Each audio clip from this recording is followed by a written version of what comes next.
내 평생에 가는 길이라는 말씀의 제목을 가지고 여러분과 은혜를 나누고 싶습니다. 여러분 혹시 하나님이 멀리 느껴졌다고 하는 그런 생각 드신 적 있으십니까? 멀리만 계시다는 느낌, 하나님의 행하신 일에 대해서 도저히 이해하지 못하겠다. 혹시 나를 버리시지는 않았나 하는 그런 어떤 불안감들, 이런 경험은 누구나 갖게 되는 경험입니다. 다윗도 그랬죠. 오늘 그 본문에 보면 다윗이 그렇게 고백하잖아요. 어찌하여 멀리 서시며 어찌하여 환난 때에 숨으시나이까. 다윗도 정말 하나님께 마음에 합한 자다 이렇게 칭찬을 들었던 다윗임에도 불구하고, 그러면 그렇게 칭찬을 들었다는 얘기는 무슨 얘기예요? 하나님과 이렇게 하나님의 마음에 합했으니까 하나님과 동행하면서 하나님의 은혜를 마음껏 받았던 그런 다윗임에도 불구하고 어느 때에는 하나님 왜 멀리 서 계시고 어찌해서 이렇게 환난 때에 숨어버리십니까? 이렇게 고백한 때도 있었다는 거죠. 이런 고백들은 비단 다윗뿐만이 아닙니다. 시편 43편, 44편, 74편, 88편, 89편에 보면 같은 의미의 절규들이 이 다른 어떤 그 시편 기자들을 통해서 이렇게 나오고 있는 것을 보게 됩니다.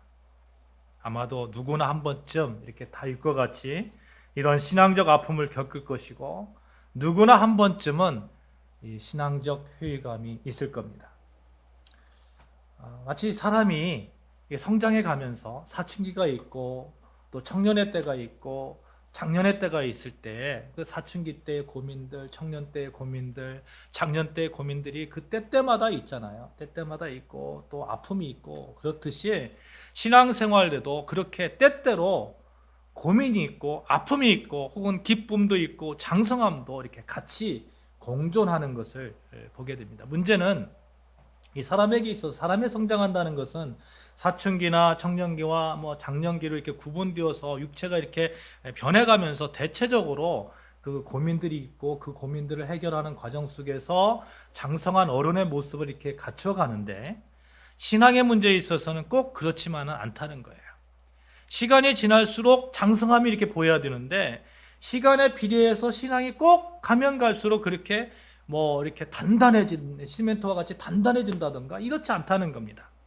단단해졌다고 느껴지는 그 순간에 어느 순간에 물처럼 흐느적거리는 그런 모습을 보게 되고요. 처음과 끝도 없어 보입니다. 처음 된 자가 나중되기도 합니다. 그래서 겸손했던 사람이 어느 날 바라보면요, 그렇게 교만할 수가 없고요. 또 죄인 되었다고 여기면서 하나님, 예수님 만나기 정말 나는 죄인입니다. 마치 그 세리 삭개오처럼 그렇게 한없이 자신을 낮추고 이렇게 추락해 있던 그 신앙의 모습을 가졌던 사람도 어느 순간에 보면 예수님으로 인해서 회복되어서 독수리 날개쳐 올라가듯이 그렇게 신앙의 날개를 달고 올라가는 그러한 모습도 또 보게 됩니다. 그래서 신앙의 문제에 있어서 고민이 되는 것이죠. 과연 어떻게 하여야 이 파도치듯 출렁이는 이 신앙의 요동함을 멈출 수 있을까? 어떻게 하여 지속 가능한 신앙의 성장을 이루어낼 수 있을까? 어떻게 하여 혹시라도 닥칠지 모르는 신앙의 갈등, 효유감에서 나를 조금이라도 이렇게 방어하면서 그래서 신앙인의 모습을 지켜나갈 수 있을까? 고민이 될 수밖에 없습니다. 10여 년 전에 알고 계시던 어느 분께서 안타까운 선택을 하셨습니다. 참 인격적으로 훌륭하신 분이었고요. 그렇게 신앙생활을 잘하시는 분이 아니었습니다. 너무너무 신앙생활 잘하시고 덕망이 있고 정말 주변의 모든 사람들이 이렇게 존경했던 그런 분이셨습니다. 근데 그런 일을 겪고 나서 그때 어느 교수님께서 저에게 이렇게 말씀하신 것이 기억납니다. 이 목사님, 어떻게 우리가 살아야 하죠? 과연 어떻게 해야 우리가 잘 살아날 수 있을까요? 아무리 생각해도 제 짧은 머리는 다른 방법이 생각나지 않습니다. 신앙의 갈등일 때 도저히 인생의 답이 나오지 않을 때에, 잘 살아낼 수 있는 그 방법이 보이지 않을 때에 예수를 만나는 것, 예수 안에 거하는 것, 그것밖에는 다른 방법을 아직까지 저는 찾아내지 못했습니다. 며칠 전 어느 목사님과 또 사랑하는 어느 집사님과 함께 찬양을 했습니다. 내 평생에 가는 길 순탄하여 늘 잔잔한 강 같든지, 큰 풍파로 무섭고 어렵든지 나의 영혼은 늘 편하다. 간절한 마음으로 우리 가는 길이 순탄하든지 또 풍파 가운데 무섭고 어렵든지 예수 안에서, 예수가 주시는 그 평안 가운데 하루하루 살아갈 수 있다면 그렇게 되기를 간절한 마음으로 찬양했습니다. 찬송가 413장인데 우리 같이 1절 찬송할까요? 내 평생에 가는 길 순탄하여 늘 잔잔한 강 같든지, 큰 풍파로 무섭고 어렵든지 나의 영혼은 늘 편하다. 내 영혼, 내 영혼, 내 영혼 평하다. 같이 찬양합니다.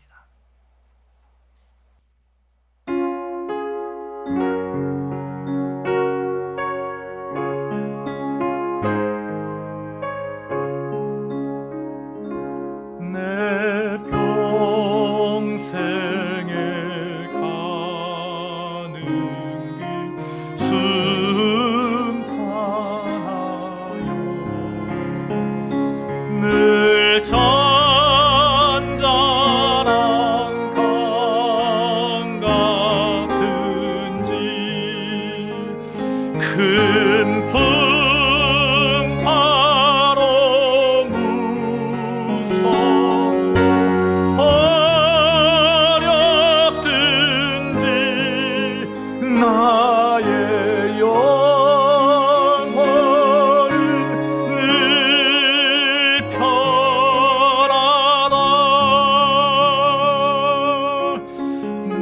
내 영혼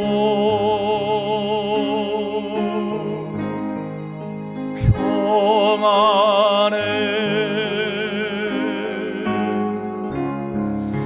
내 영혼, 내 영혼 평안해. 아멘. 사랑하는 여러분, 예수로 인해서 세상을 살아갈 수 있는 힘을 얻으시기를 바랍니다. 아멘. 내 영혼이 늘 평안하게 되겠는데, 순탄한 길을 가든지 풍랑 가운데 있든지 무서움을 당하든지 우리가 그렇게 평안한 가운데 있을 근거, 예수 안에 있는 것이죠. 사실 믿음을 가지고 있는 우리에게 가장 아픈 구석이 있어요. 그 구석이 뭐냐면, 이 신앙의 갈등 가운데 하나님의 대답이 잘 들리지 않는 것처럼 느껴지는 겁니다.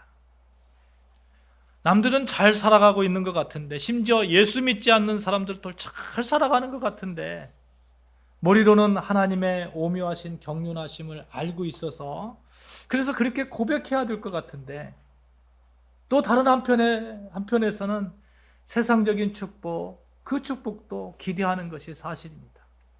그 기대가 무너지는 것처럼 느껴지고, 참 그 두려움 가운데, 풍랑 가운데 우리가 놓여졌다고 느껴질 때에 하나님은 정말 나 사랑하는 거 맞습니까? 하나님 제 곁에 계신 거 맞습니까? 내가 이렇게 환난 가운데 하나님 왜 숨으십니까?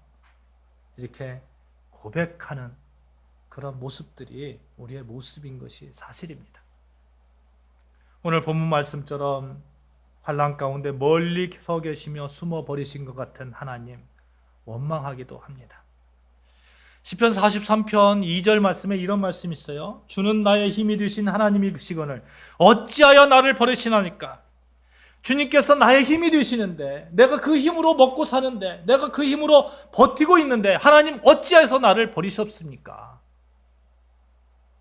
내 원수들이 나를 둘러싸고 있는 것 같은데, 정말 내가 이 원수들 앞에서 내가 당당하게 하나님의 자녀로 서고 싶은데 하나님 나 버리셨지 않습니까?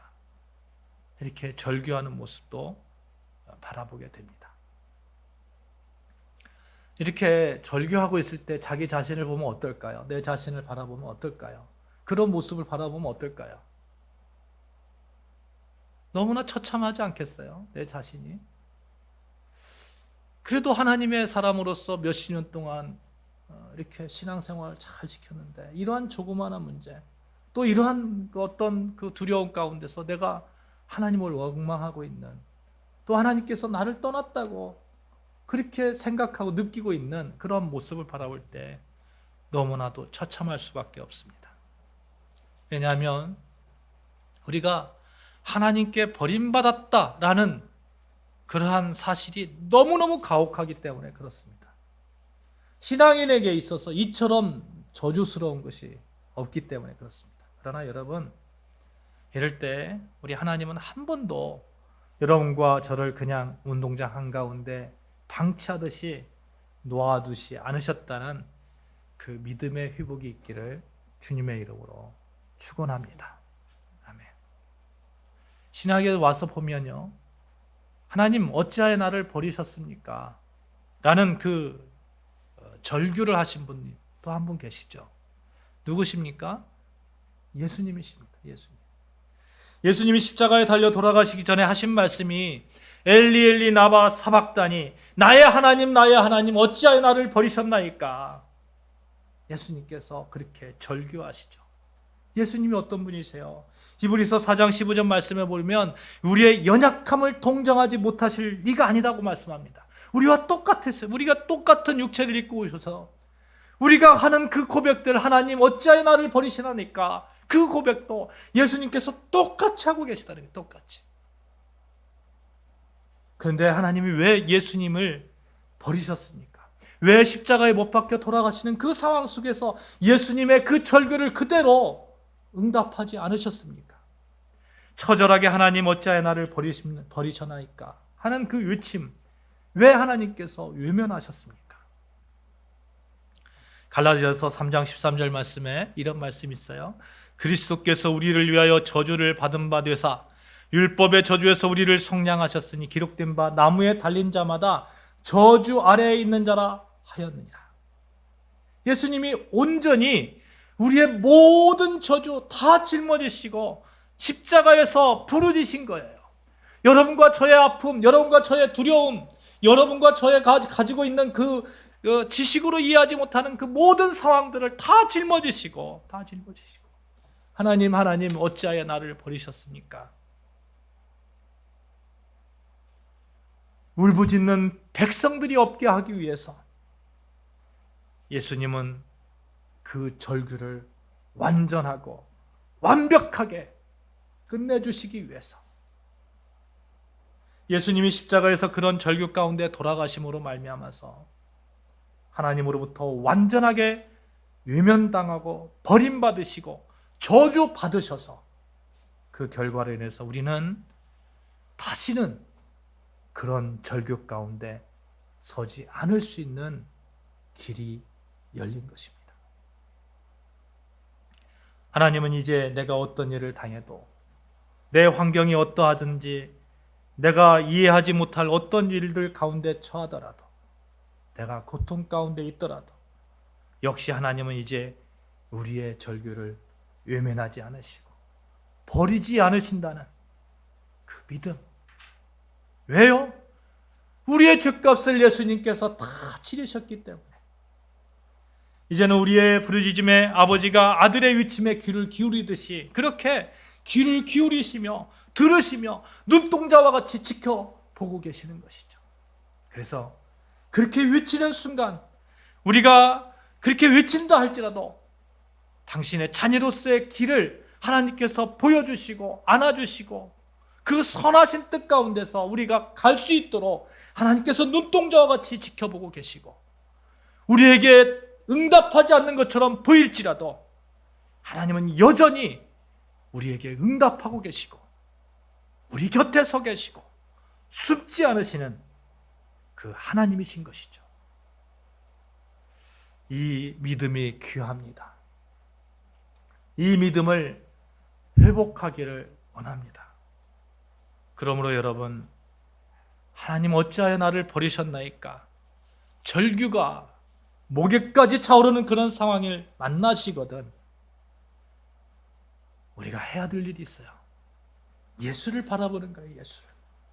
내 대신 엘리 나마 사박다니 나의 하나님 어찌하여 나를 버리셨나이까 울부짖으면서 단숨에 그 모든 저주를 끝내 버리신 예수를 바라보는 겁니다. 그리고 이제 더 이상 하나님은 나를 전혀 버리지 않으셨다. 여전히 나에게 관심이 있으시다. 그 믿음으로 다시 서는 것이죠.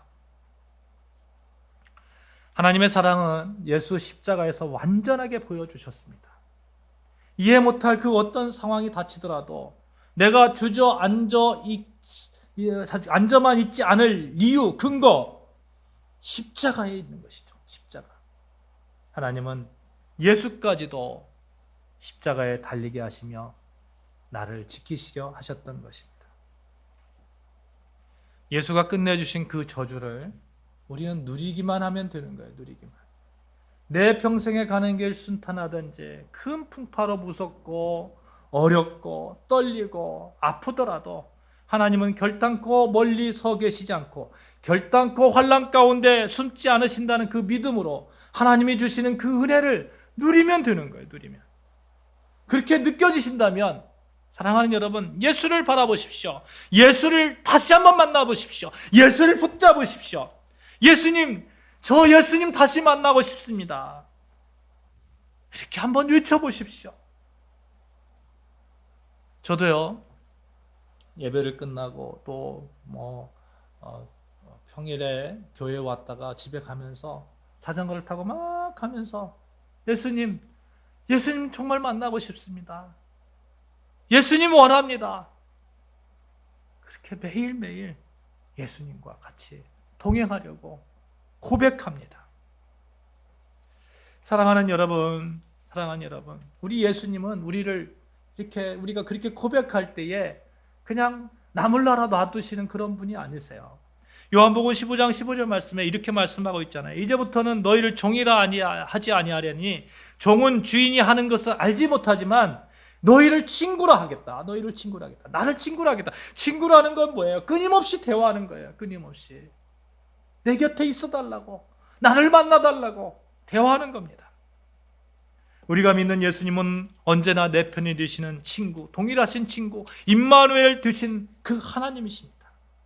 여러분, 수많은 사람들이 예수님을 믿습니다만 살아계신 예수님, 친구 되신 예수님, 임마누엘 예수님을 어느 정도 친밀하게 그렇게 따르느냐에 따라서 믿고 살며 누리는 모습이 각각 다른 것이죠. 똑같은 예수님을 믿어도 어떤 사람은 임마누엘 예수님, 구세주 예수님을 누리며 그렇게 예수님 그 신앙생활을 하지만 어떤 사람은 그냥 구세주 예수님으로 끝나버리는 거죠. 임마누엘이라는 말의 뜻이 무엇입니까? 나와 함께 계신다는 거잖아요. 우리는 신앙생활 가운데 예수님과 친밀함을 유지해야 됩니다. 내 진정 사모하는 친구가 되시는 구주 예수님은 아름다워라. 하나님 어찌하여 멀리 서 계십니까? 의심이 들고 하나님 어찌하여 숨으셨나이까? 하나님의 도우심에 서운함이 들 때에 그때가 가장 친구 되신 예수님을 붙들 때입니다. 사도 바울이 이 사실을 너무나 잘 알았던 것 같아요. 그래서 빌립보서 4장 11절 13절에 보시면 내가 궁핍함으로 말하는 것이 아니라 어떠한 형편에든지 나는 자족하기를 배웠느니 나는 비천에 처할 줄도 알고 풍부에 처할 줄도 알아. 모든 일 곧 배부름과 배고픔과 풍부와 궁핍에도 처할 줄 아는 일체의 비결을 배웠노라. 어떻게 배웠다고요? 내게 능력 주시는 자 안에서 내가 모든 것을 할 수 있느니라. 내게 능력 주시는 자, 예수님만이 우리의 질문에 대한 해답이 될 줄로 믿습니다. 비천에 처할 때에, 풍부에 처할 때에, 배부를 때에, 배고플 때에, 두려울 때에, 이해하지 못할 아픔들 가운데 예수님만이 우리의 힘이 되시고 우리의 능력이 되실 줄로 믿습니다. 내게 능력 주시는 자 예수 안에 있기 때문에 우리는 하루하루 살아갈 수 있는 힘을 얻습니다. 사도 바울이 이 사실을 너무나 잘 알았던 것 같아요. 그래서 사도 바울이 쓰는 말 중에 아주 자주 쓰는 말이 있는데요. 이런 말이에요. 따라해 봅시다. 그리스도 안에서, 예수 안에서, 주 안에서. 이 사도 바울의 서신서를 쭉 보십시오. 끊임없이 줄기차게 나오는 단어가 예수 안에서, 주 안에서, 그리스도 안에서라는 그 표현이에요.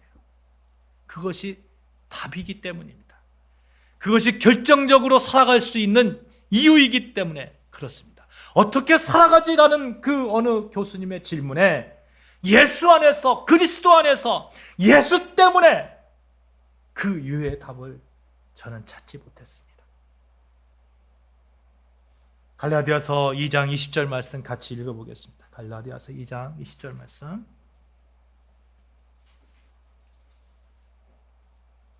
같이 읽습니다. 시작. 내가 그리스도와 함께 십자가에 못 박혔나니 그런즉 이제는 내가 사는 것이 아니요 오직 내 안에 그리스도께서 사시는 것이라. 이제 내가 육체 가운데 사는 것은 나를 사랑하사 나를 위하여 자기 자신을 버리신 하나님의 아들을 믿는 믿음 안에서 사는 것이라. 우리가 살아갈 수 있는 답, 예수와 함께하는 겁니다. 예수와 함께 사는 겁니다. 그리스도와 함께 사는 겁니다. 그러니 여러분, 예수님의 손을 붙잡으십시오. 예수님께서 친구야 라고 말씀하실 때에 친구 되신 예수님의 손을 꼭 붙잡으십시오. 아멘. 임마누엘 주님 오시옵소서. 그렇게 꼭 붙잡으십시오.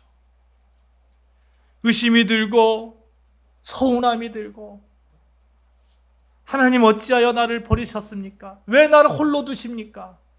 하나님 왜 숨으셨습니까? 목에까지 차오르는 그 절규가 있을 때에 예수님 만나 주십시오. 예수님 내 손을 붙잡아 주십시오. 이렇게 한번 우리 외쳐봅시다. 예수 안에 거하라. 그리스도 안에 거하라. 주 안에 살라는 그 사도 바울의 외침소리를 우리가 한번 실천해 보십시다. 그럴 때에 예수님은 우리를 만나 주시고 우리에게 삶의 해답을 주시라고 저는 확실히 믿습니다.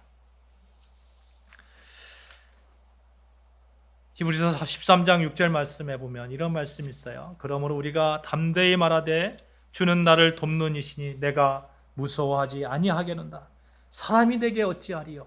라는 말씀이 있습니다. 여러분, 인생은 광야와 같아요. 때로는 외롭고 때로는 힘이 듭니다. 예수 믿는 사람이나 예수 믿지 않는 사람이나 공통적으로 가지는 것은 인생은 이렇게 희로애락이 있다는 거예요. 기쁠 때도 있고 슬플 때도 있고 아픔도 있고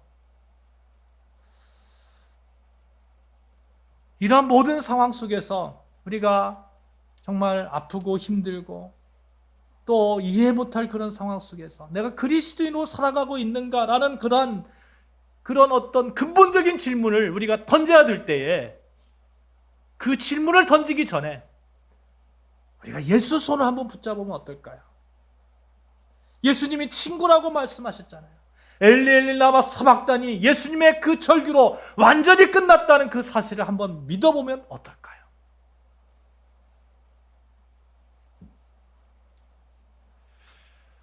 주는 나를 돕는 이십니다. 예수는 어제나 오늘이라 영원토록 동일하게 나의 친구가 되십니다. 내게 능력 주시는 자 안에서 내가 모든 것을 할 수 있습니다. 나는 하나님의 아들을 믿는 믿음 안에서 살고 있습니다. 우리가 살아갈 수 있는 힘은 예수 때문입니다. 예수 안에 답이 있어요. 예수 붙들고 오늘을 사시는 저와 여러분 되시기를 바랍니다. 하나님이 멀리 있다고 느껴질 때, 혼자라고 느껴질 때, 내 평생에 가는 길 순탄하든지 큰 풍파로 무섭고 어렵든지 예수 안에서 답을 찾읍시다. 예수 안에, 그리스도 안에, 주 안에 거합시다. 인생의 큰 해답을 예수 안에서 찾으시며 일평생 예수 안에서 하나님의 은혜를 누리시는 저와 여러분 되시기를 주님의 이름으로 축원합니다. 우리 그 믿음을 가지고 공감하시네라는 찬양 같이 부르시겠습니다. 혼자서만 세상을 사는 듯이 주가 멀어 보이기만 할 때에 우리는 바라보아야 하네. 우리에게 오셨던 그 주님 같이 찬양합니다.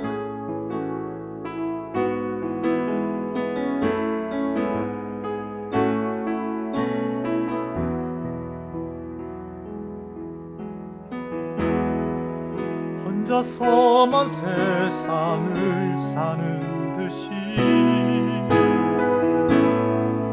주가 멀어 보이기만 할 때 우리는 바라보아야 하네. 우리에게 오셨던 그 주님은 혼자서만 세상을 사는 듯이 혼자서만 세상을 사는 듯이 주가 멀어 보이기만 할 때 우리는 바라보아야 하네. 우리에게 오셨던 그 주님은 우리의 아픈 마음 아시네. 가까이서 우리의 아픔에 공감하시네. 우리 가운데 찾아오셨던 그 주님이 우리의 모든 상황에 공감하시 우리의 모든 상황에 공감하시네. 우리의 모든 상황에 공감하시네.